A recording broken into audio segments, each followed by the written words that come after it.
অনুষ্ঠানের এ পর্যায়ে আলোচনা নিয়ে আসছেন শরীয়তপুর ইসলামী যুব সোসাইটি সভাপতি ডক্টর রহমতুল্লাহ।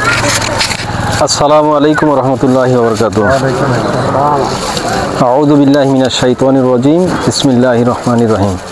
ওয়া তাআওয়ানু আলাল বিররি ওয়াত তাকওয়া ওয়া লা তাআওয়ানু আলাল ইসমি ওয়াল উদওয়ান ওয়াত্তাকুল্লাহ ইন্নাল্লাহা শাদীদুল ইকাব। সমস্ত প্রশংসা বিশ্বজানের প্রতিপালক আল্লাহর জন্য, যে আল্লাহ তাআলা আমাদেরকে শরীয়তপুর ইসলামী যুব সোসাইটি কর্তৃক আয়োজিত শীতবস্ত্র বিতরণ কর্মসূচি 2024-এ উপস্থিত হওয়ার জন্য তৌফিক দান করেছেন। এজন্য আমরা সবাই শুকরিয়া জ্ঞাপন করি, আলহামদুলিল্লাহ। দুরূদ ও সালাম প্রেরিত হোক আমাদের নবী, বিশ্বনবী, মানবতার মুক্তিদূত হযরত মুহাম্মদ সাল্লাল্লাহু আলাইহি ওয়াসাল্লামের উপর। আল্লাহুম্মা সাল্লি আলাইহি আল্লাহুম্মা বারিক আলাইহি। তো এখানে যারা আমাদের সংগঠনের এবং সংগঠনের বাইরে থেকে আমন্ত্রিত অতিথি এবং আরও যারা এলাকার গণ্যমান্য ব্যক্তিগণ সবাই আপনারা এখানে উপস্থিত হয়েছেন, সবার নিকট আমি আন্তরিক কৃতজ্ঞতা জ্ঞাপন করছি এবং সবাইকে আন্তরিক মোবারকবাদ জানাচ্ছি। তো এখানে আমি সংক্ষিপ্ত আকারে আমাদের যে সংগঠন শরীয়তপুর ইসলামী যুব সোসাইটি, এটা সম্পর্কে আপনাদেরকে দুই চারটি কথা বলবো, অর্থাৎ সংগঠনের সম্পর্কে ধারণা দেওয়ার চেষ্টা করব। আমাদের এই সংগঠনটি সম্পূর্ণ অরাজনৈতিক এবং অলাভজনক একটি স্বেচ্ছাসেবীমূলক একটি সমাজ কল্যাণমূলক সংগঠন। এই সংগঠনের সাথে কোনো রাজনৈতিক কোনো সম্পর্ক বা রাজনৈতিক দলের কোনো সম্পৃক্ততা এখানে নেই। এটা সম্পূর্ণ স্বতন্ত্র এবং স্বাধীন একটি সংগঠন। ইতিমধ্যে আপনারা শুনেছেন যে আমাদের সংগঠনে থেকে যে ধরনের কার্যক্রমগুলি আমরা পরিচালনা করি বা পরিচালনা করা হয়, তার মধ্যে আছে যেমন বৃক্ষরোপণ কর্মসূচি পালন, শীতবস্ত্র বিতরণ, ইফতার সামগ্রী বিতরণ, ঈদ প্যাকেজ বিতরণ, চিকিৎসা সেবা প্রদান এবং এছাড়া আকস্মিক দুর্ঘটনা কবলিত পরিবারকে সহায়তা। হঠাৎ করে যে কোনো সড়ক দুর্ঘটনা হইতে পারে, যে কোনো আগুন লাগা বা এই ধরনের যে কোনো এগুলিতে সহায়তা করা। তা আমরা যেভাবে সংগঠন থেকে আমাদের কার্যক্রমগুলি পরিচালনা করি, যেমন প্রতিটা সংগঠন থেকে কার্যক্রম পরিচালনার জন্য কিছু ইনকাম বা এটার আয় থাকতে হয়। আমাদের সংগঠনের প্রধানত হইলে আমাদের যে সদস্য আছে, সদস্যদের একটা মাসিক অনুদান বা চাঁদা থাকে এবং সদস্যদের এককালীন অনুদান থাকে। যে কোনো তহবিলে তারা এককালীন একটা ফান্ড দেয় ওইটার মাধ্যমে। এবং আমাদের প্রবাসে অনেক ভাই আছে যারা আমাদের দেশে থাকে, আমাদের সংগঠনের প্রতি শুভাকাঙ্ক্ষী, তাদের অনুদান, এবং আপনারা যারা এলাকাবাসী আছেন, এলাকাবাসীর মধ্যে যারা বিত্তশালী আছেন তাদের অনুদান, এই সবগুলি মিলে যৌথভাবে আমরা হইলে আমাদের কাজগুলি পরিচালনা করে থাকি। শরীয়তপুর ইসলামী যুব সোসাইটি, এইটার পূর্ব নাম ছিল ইসলামী যুব পরিষদ। তা এখন আমাদের এই সংগঠনটা বর্তমানে হলো রেজিস্ট্রেশন প্রক্রিয়াধীন, অর্থাৎ সরকারি নিবন্ধন হওয়ার পর্যায়ে এটা আছে। আমাদের ইতিমধ্যে এনএসআই এটা তদন্ত করে গেছে, সব কিছু আলহামদুলিল্লাহ ঠিকঠাক পাইছে। আশা করি খুব শীঘ্রই ইনশাআল্লাহ এই সংগঠনটা সরকারি নিবন্ধনভুক্ত হবে। তো শরীয়তপুর ইসলামী যুব সোসাইটি এটা সম্পর্কে আরেকটু ধারণা দেই। যেমন অনেক স্বেচ্ছাসেবী সংগঠন আছে আমরা দেখতে পাই আমাদের দেশে, বিভিন্ন সময় সমাজসেবামূলক কাজগুলি করে থাকে। বাট আমাদের এই সংগঠনের মধ্যে আপনারা দেখবেন আমরা এখানে একটা শব্দ যোগ করছি, সেটা হলো শরীয়তপুর ইসলামী যুব সোসাইটি। এখন ইসলামী শব্দটা এখানে ইনক্লুড করার এটার অর্থ কি, কারণ কি? তাহলে এই বিষয়টা একটু জানা দরকার আপনারা যারা এখানে আছেন।